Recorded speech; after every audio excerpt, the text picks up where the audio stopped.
strategically as a whole, the Collab team has just brought like a universal language and a structure to meetings and just a foundation that we didn't have.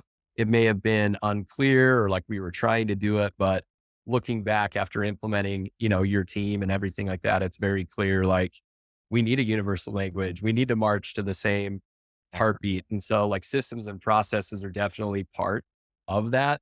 But that aside, like we desperately needed, the language and the organizational skills that your team brought. So kudos to you guys for that. Welcome to the Ops Experts Club with Aaron, Taryn, and Savannah. This podcast will take you behind the scenes of some of the finer details of multi-million-dollar companies. These ops experts have dealt with operations for scaling companies and well-established businesses with anywhere from small to large teams. If you've ever been deep into the details of a major company, then you know how much it takes, and these conversations are just for you. Welcome to the Ops Experts Club podcast. Look at this, Ops Experts Club, and we have got amazing people in the house today. Taryn Turner, how you doing this morning? Good. How are you? Pretty much amazing, only because Darren Jaynes is here. Seriously, here's the deal. Darren makes every room better. That's just it. When a guy comes on and has to turn around and erase stuff off his whiteboard because he's got so many good trade secrets behind him, he's like, hey, listen, I'll be interviewed on the show, but you're not seeing my magic. You know it's going to be a good one. Yep. We'll do the call for free, but you got to pay for the secrets on the whiteboard. Bro, that's a marketing technique right there. You're like, hey, listen, I had to erase these, but you want me just to go backwards? I'll take it. That could be some cool marketing strategy right there. Yeah, absolutely. Darren, thanks so much for joining us this morning on Ops Experts Club. How's your morning going, brother? Thanks for having me. No, it's been a great morning so far. Pleasure spending time with you guys. And if anything, I'm the fortunate one to be here. I've learned a lot of stuff from you and your group, and it's going to be fun. It's going to be a fun time. Well, it sounds like this is going to be a call full of flattery, because I think that we've learned so much from you as well. And I just think it's really cool. Taryn and I have been doing this for a while and gotten to be underneath the hood of some really great entrepreneurs out there, that has really shaped who we are as people. And I think that's the raddest part, right, of working with great people, is you get better for it. Like, it's always this exchange where you talk to them, they're like, man, you've done such great stuff for us. And then Taryn and I secretly are like, you have no idea what you've done for us on the other side, because, you've helped us elevate so much too. So I really feel that way about you, Darren, and about the guys over at Prime. So thank you for just letting us in and letting us work with you. You've been a retainer with us for the last 10 months. Yes. I can't believe that. And you can be totally honest. Like, you can be totally honest with this group. So this is usually the pain point. And I always tell Taryn this, because Taryn doesn't usually get to experience this with me. And that's like the normal intro, right? Where I've got to go and like sell somebody on the idea of what we do is actually good, and that, it's not going to be just a pain in the ass, like this could be a good experience, but Taryn comes in and he helps me roll it all out, which is awesome. Taryn is so brilliant at what he does, but like usually it's tricky when you enter the room with somebody else that's already really good at operations. Like Darren, you're the COO at Prime. I'm going to let you speak to that here in a minute, but like you've got like 85 people like that work with Prime. Like you guys aren't new. Like, you guys know what you're doing. You guys have been doing this for almost a decade at what you do. Sometimes coming into a room, there can be some like perceived friction point of guys like between me and you.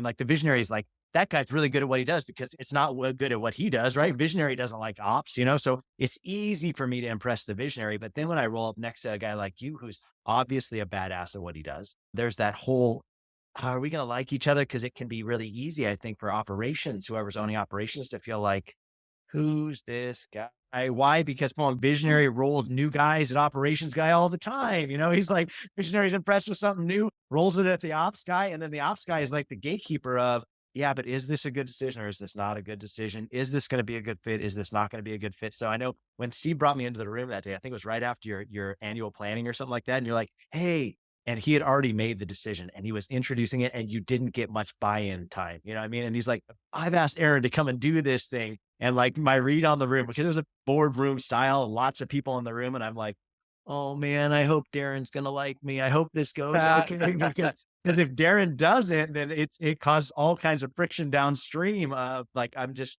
working against pushback. So I just want to say, thank you for being so warm and welcoming. But I know that there was some reservation when I first started, right? Like, talk to us about that just a minute. Like, Aaron comes on the field, Collab's got this new solution. What's this gap thing they want to do? Like, what are we going to do now? Any of that? No, it was great. And I'm happy to be candid. I feel like Yeah. the rollout and in hindsight, like everything's gone according to plan and it's been amazing. And Yeah. just to speak to when the decision was initially made, like whether it was from you and the collab team or a company similar to you, like we needed an outside perspective. And being the person over operations in our building, like there's a level of insecurity or doubt where it's like, hey, like I want to do this. I want to be the person that's leading the charge and be the person that's coming up with the game changing formulas and the processes that are ultimately going to result in scaling a company. And so I'd be lying if I said I didn't have those insecurities or those doubts. But from the time like you presented in that room and then also in my interactions with you subsequently, the collab team specifically has done an awesome job at bringing a language, an expertise, a knowledge, and a process, but also, I guess, intertwining or molding with our business and making it fit to how we are. Like, I didn't feel like you ever stepped on our toes. I didn't feel like I was ever being told what to do. It was more of like a gentle nudge, a strong suggestion. And when I really took a step back, swallowed my pride, and understood, like, we needed an outside voice to be loud and to say, hey, like these are the things that these are the obstacles you face and these are the recommendations we have to tackle it. I don't think having the relationships I do with people I work with that it would have been received the same if I did it versus like you and the collab team. So thank you for that. And I would strongly endorse or recommend people working with you just because an outside perspective that's unbiased is always healthy. And sometimes people in the mud they're blinded. And so I've just appreciated you and your team giving us that perspective. And the way that you've done it is even more impressive because never once have you ruffled feathers. Never once have you stepped on my toes. Never once have I felt intruded on. It's always been a healthy, good relationship. And thank you for that. I couldn't have put that better. I think what you just, not about me, right? I'm like breaking my arm, patting myself on the back. I couldn't do that better. But no, what I mean by that is what you said about usually visionary, my experience with visionaries is they minimize operations. They're like, no, it's easy. No, that's going to be easy, right? Taryn, don't we? I feel like if there's one set of words we hear from visionaries most, it's, oh, no, this can be really simple. Oh, no, this isn't going to take any amount of time. And then Taryn and I always just think, here we go. It's almost like when you give us that set of words, we actually know it's going to be, you're actually asking us for a much bigger thing. So sometimes it's hard for internal team to get visionary even to understand, no, that's not as easy as it sounds, or that's not as simple as it looks. And sometimes just having an outside opinion of somebody that's been underneath the hood of all these different businesses, all these great entrepreneurs out there, which the Collab team has gotten the privilege to work with such powerful people out there. It's nice to be able to come alongside and say, hey, yeah, no, what Darren's saying is actually true. And let me tell you, if you keep pushing that direction, these are some of the things we've seen downstream that are going to happen. This is going to be a pain point. This is going to be a pain point. This is going to be a pain point. And it's not just us theorizing. It's like, no, we've had to walk this out and we've stepped in those, like we've rushed the cart before the horse. And then like the wheels falling off on the backside is a pretty ugly fallout. So let's have a conversation and deep breath. Karen always is good on that part of things. So like, whoa, pump the brake. Like, is that really what you want to do? I'll do it. But let me tell you how that's going to go if we do. So I think there's it's really cool when you can work with people and it's just, we get it. We're in this together. How can we be an extra voice in the room? How can we, like we talked about, grease the gears? The gears are probably churning just fine, but there's friction and there's pain. And there's some things that if you just add a little bit of grease to the gears, that's going to make everything so much smoother. So I've done all this talking before we even start. So Darren, tell us about you. Tell us what you do. Tell us who you are. I gave a little snapshot, but tell us, man, how long you been with Prime, what your role is, what you do there. Absolutely. Yeah. So I've been at Prime Corporate Services it'll be 5 years in February. It's crazy how fast the time has gone. I had a relationship with Tommy, who, if any of our partners are on here watching this or whatever, he's kind of the face and people know him. And we connected at a previous job and he introduced me to Prime and created my path. So now I'm the COO and overall of operations. We're primarily a sales organization. We're great at creating leads and we're great at creating customers.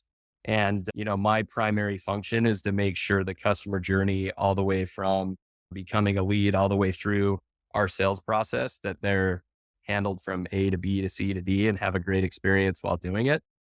we've literally evolved from Google Docs, Post-it notes, just pure chaos and not disorganization, but it was like there was a lot of monotony and mundane work and unnecessary processes. And I've really owned just implementing systems and processes and automations that ultimately take over a lot of the things that we do on a repetitive basis on the day to day. So it's been awesome. I think I started, we had 25 people and now we're inching close to 100.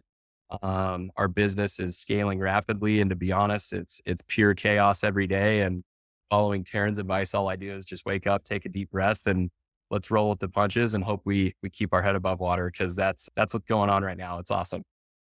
Well, I think that's so impressive. Like, and I've been to the building, I've been on site, like beautiful stuff. Like you guys, a beautiful building. Your people, it's one of the few businesses I've been in the middle of where everybody genuinely likes working at Prime. Like everybody genuinely enjoys the people they work with.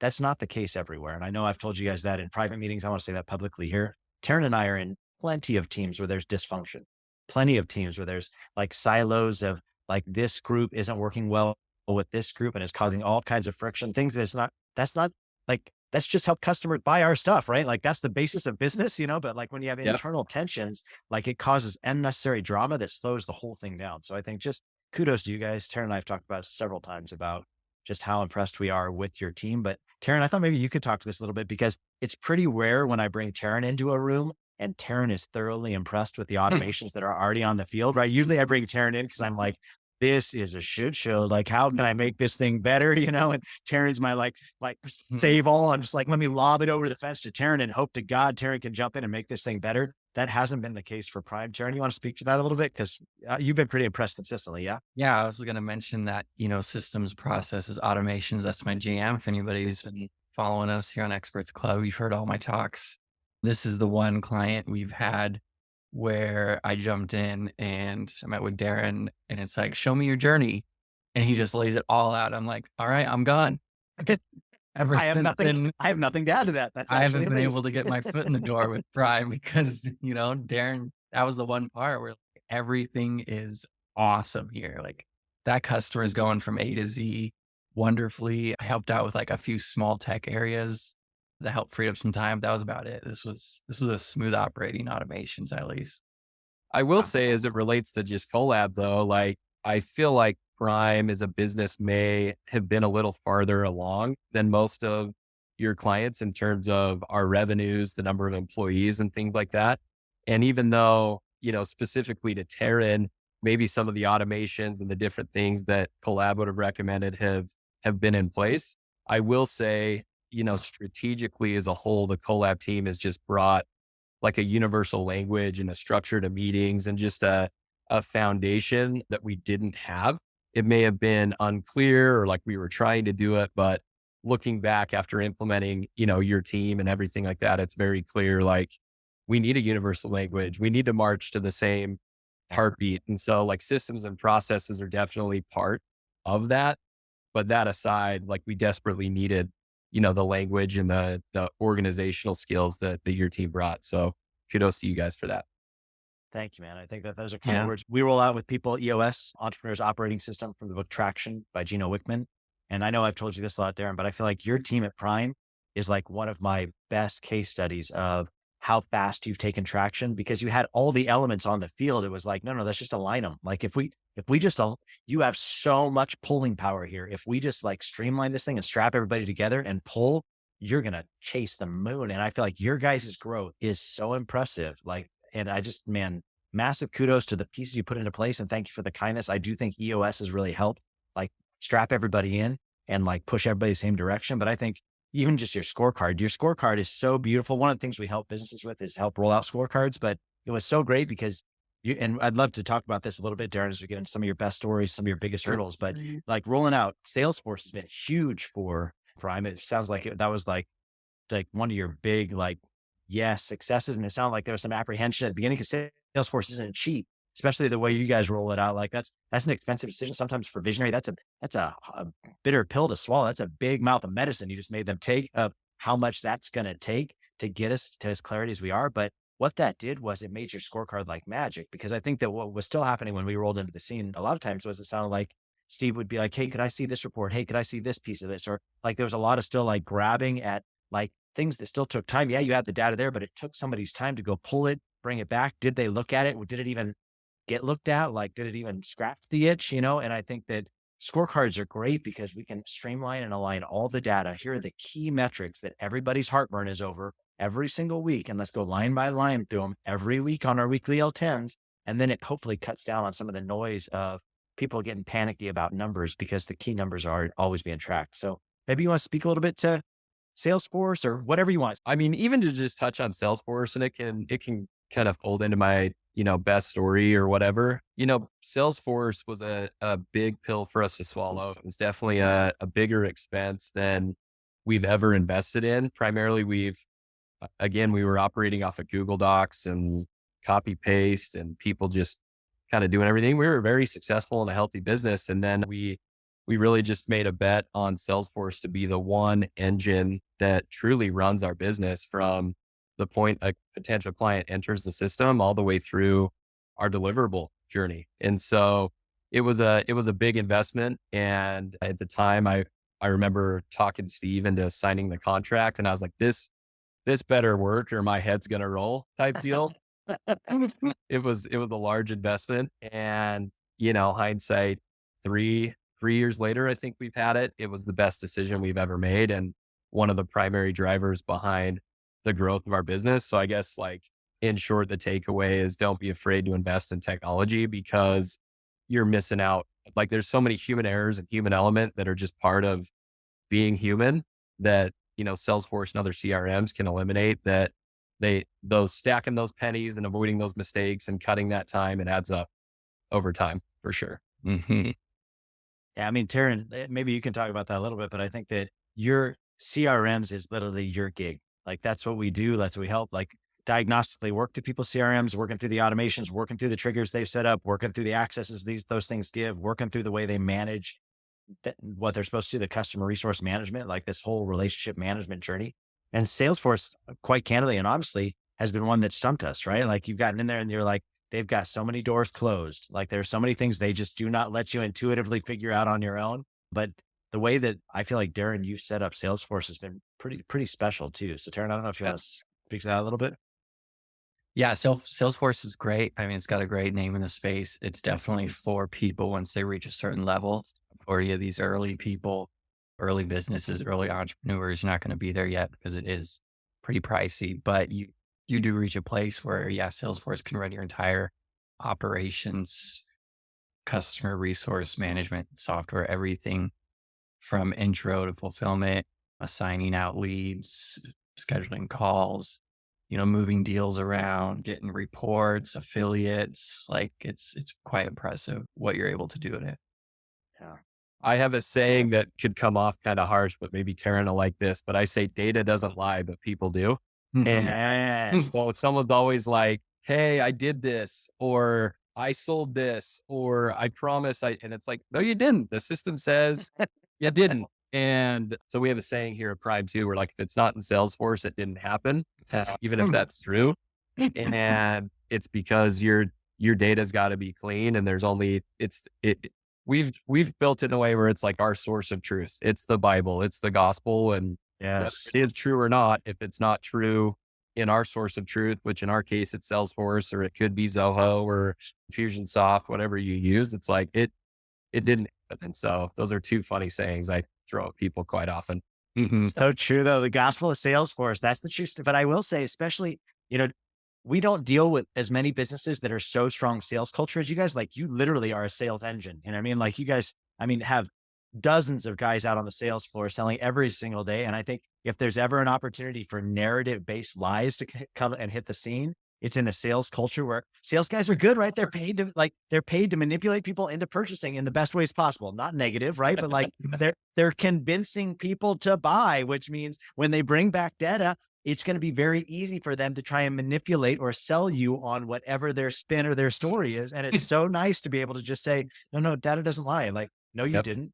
If you did do it in Salesforce, you didn't do it at all, because it cuts all the BS out of the room. But I think it's because you guys just hold a really clean, straight line. Like, Are you successful or you're not successful? Let's look at the scorecard because numbers don't lie. Like it takes all the nonsense out of the room, like, and stacking them against each other and letting this sales guy talk to this sales guy, talk to this sales guy about their numbers. It's like, it's that fierce competition. But if you don't have good data, you can't put numbers like that on a board and then you can't hold people accountable to them. So I think well done on that for you guys. It also influences behavior. So there's a lot of times where companies are frustrated because they can't get their employees to do things a certain way or follow the systems and processes in place because there's a workaround. And I feel like, we definitely have room to improve, but something Salesforce and those sayings have influenced is just the behavior that we want from our employees to make sure the information we want tracked is tracked, the way that they do it is the right way. And like I said, we've got a ways to go and there's still some loopholes, but data is super important. And then, forcing that behavior in your CRM and in your processes is definitely better than just relying on like verbal communication. Okay. So like best story, biggest hurdle, like you got 6 minutes, like choose everyone you want and rally us through some stories, bro. We love stories. Cool. I'll do a couple. It's not really like a specific story, but I guess this is more just advice and something that I've learned over time is, my job is to calculate the strategy and the method and the reason of why we do things. And something people don't take into consideration as well as others is just like the ripple effect or like the long-term strategy in mind. And, my advice to anybody is whenever you make a decision, whether it's implementing a software, whether it's changing a policy, if it's changing a benefit or something to a product or an offer, that, it might sound good on the surface, but really take a step back and poke holes in it from every direction. Like, is this operationally sound and can we really meet the expectation that we're setting here? If we roll out a new offer, what ripple effect is it going to have from people who've bought previously? And is it going to cause issues once it hits the market? Can our team fulfill and meet the commitments and the promises that we're making and all of the claims? And I think what we've done a great job here at Prime is taking a step back and starting to really think long term and make sure before we commit to something, we're thinking a month, 3 months, 6 months down the road and really deciding like, do we want to put this out there and are we signing up for something that is ultimately going to be a problem Right. in the future? And so we've learned the hard way. We've done it a few times, but it's not necessarily a specific story, but I just thought that for people that are operationally driven, a lot of mistakes I've seen is like things seem good in the moment. And then a month later, it's like, oh, we should have thought of that, or, oh, we should have done that differently. And so get as much perspective from every position possible to see, what ripple effect or what things you might not be considering, because I promise they surface and it's a lot easier to get in front of prior to than the disaster of when customers start coming in and asking all the questions. And then right now, geez, our biggest hurdle, like it's a good problem to have. So I don't want to have a negative connotation to it, but it's like we are scaling at such a rapid pace that, like I said at the beginning, like we're treading water, keeping our head above water with the customers we have. And it's so awesome waking up knowing there's a line at the door. Aaron, I know you have coffee shops, clients, Yeah, all that stuff. And it's that's right. like, imagine waking up and before you even open the door for the day, it's like there's 100 people in line wanting your coffee. And it's just like, Right. it's hard to be negative about that, but it's like, Yeah. we're bursting at the seams and it's awesome. So our biggest hurdle right now is just scaling as fast as our customers want us to. And going back to Salesforce and even just my previous comment, another thing I would say for business owners or people in operations is help people in your organization realize opportunity cost is the same as revenue lost. So what I'm saying by that is there's a lot of times when I'm talking about, let's go spend money. Let's go spend money on Salesforce. Let's go spend money on Terran like Zapier. Let's go spend money on automations. And businesses are reluctant because of the price tag. Yeah. But you got to look at like, what are we losing by not having those? How much money am I paying one person to perform an act that a computer can do?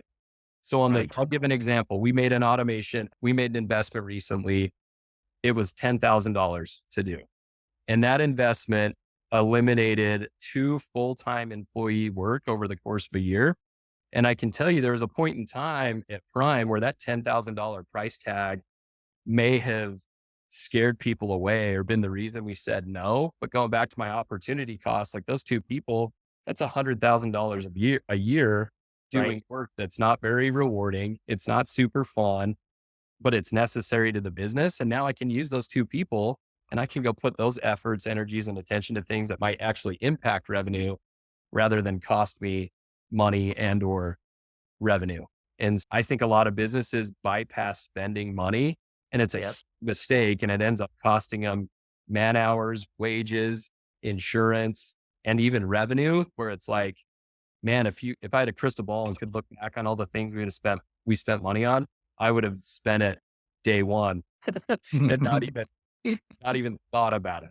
And so I would attribute a lot of our growth to, and credit to Steve and other people that we work with that are signing off on these expenses, because they're not cheap, and it can hurt for a second, but if you have the confidence and it's well thought out, like, it takes money to make money. And I would encourage any operations person to talk to your owner, or if you're a decision maker, like, spend as much money as you can within reason to invest in technology and things that will help propel the business, and Yeah. use your human capital to go create revenue, not push things along that, technology can do. So good, Darren. Thank you for the wisdom, man. I think that I love what you said about it's because sometimes people can hear automations are going to get rid of people, but it's like, no, no, no. It's not automations getting rid of people. It's that automations are getting rid of things that people don't have to do. Like, that way it can help us to elevate the people and get best bang for our buck out of our people, right? Like manual aggregation, things that are taking things that are just like, that don't require human touch. Like, let's